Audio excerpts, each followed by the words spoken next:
Oh, yeah, look what it's time for. BS or real talk. We give you quotes, you give us the emojis to react to them. First up, Pat Riley said in an interview with the Miami Herald after reflecting on the Heat's finals loss to the Lakers, quote, "They beat us fair and squarely, but there will always be that asterisks." Asterisks. There we go. Before you get all crazy, he clarified those comments did not mean that the Lakers have an asterisk. He told the Associated Press's Tim Reynolds, quote, "The asterisk is next to the Heat's name, not the Lakers. The title is legitimate. Our loss has the asterisk next to it. The Lakers were the better team, period." So, Zach, is Pat saying the asterisk next to the Heat's name is BS or real talk? What do you think? Look, I've lost track of where the asterisk is supposed to be, how many news cycles we're going to get out of these comments. I call BS on the entire thing. I want the word asterisk out of the lexicon of sports altogether, and not only because I can't say it right ever. I just think injuries are a part of sports. 3 of the last 6 finals have had major injuries. It's just part of the deal. You never have to apologize for winning a championship. It's just part of life. I strike the whole thing. It's BS. I never want to hear the word again. I love Pat. Love him to death. But it's BS. You just got to take this loss on the chin. You know, like Zach pointed out, I mean, you put an asterisk next to Toronto last year. Do you put an asterisk next to Golden State when Kyrie and Kevin were? You can't do that. You know, basketball's played.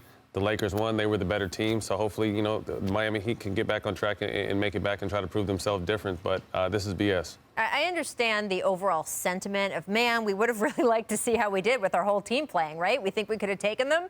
That's all fine. But once you get into the asterisk sentiment, yeah, it is literally an intrinsic part of the fabric of sports that things happen on your way to a championship. There is luck. There is injuries. That is true for your team, for the other team. And as you just pointed out, Matt, it happens every year. Right. It's not just this year. It's not just in the bubble. The Heat aren't the first team to have a couple starters even in the finals get hurt. We just saw it last season. So, or whatever, how many seasons we're on? It is just part of the game. Right. Moving on. Let's go to AD and LeBron. They have talked about their lack of jealousy between each other all season. No subtweet there. Anthony Davis told Dave McMenamin and Malika Andrews, quote, "Like he tells me, this is your team. This is your time. Like, I'm good."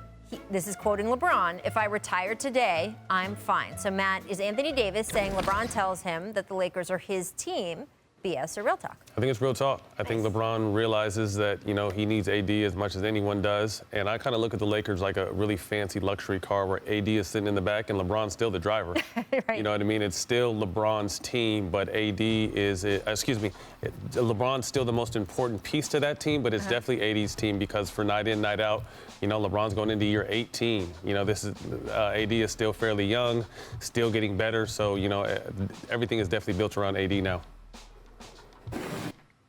I think it's real talk that LeBron is telling Anthony Davis that. For sure, I believe that. But it's BS because it's still LeBron's team, and it's probably going to be LeBron's team. Like Matt said, LeBron's still driving the car. LeBron's still running the offense. Yes. LeBron still controls every possession. He makes a lot of decisions. He just won Finals MVP. This is still LeBron's team in the sense that we talk about whose team it is. Really, it's both their teams. They're both incredible players, so I'll split the difference. LeBron is doing what any great, smart vet is supposed to do. You're supposed to encourage your next man up, and AD is definitely the next man up, and LeBron's doing exactly what he's supposed to be doing. Can I work on your analogy a little bit and say that AD is the engine if LeBron's still the driver? I like AD sitting in the back with his feet up and getting chauffeured around position. LeBron's driving, yeah.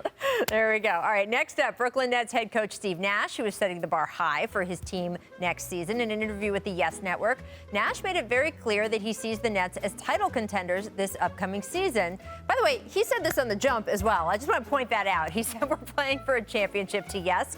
He said we're going to frame everything we do in the lens of, is this a championship characteristic or is this worth championship quality? That is actually a fantastic quote and an interesting way to see things. Zach, do you think it is BS or real talk?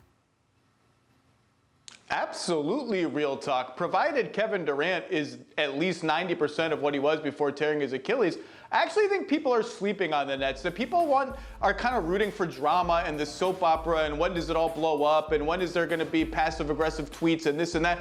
Fine, you can root for that. It's funny and all that. The Nets have a lot of talent. Whether they trade for a third star by consolidating some of their role players or not, whether they keep the supporting cast just as it is, this is a really good team. They're deep, they're versatile. They have Kevin freaking Durant and Kyrie Irving on their team. Yes, they're playing for a championship, absolutely.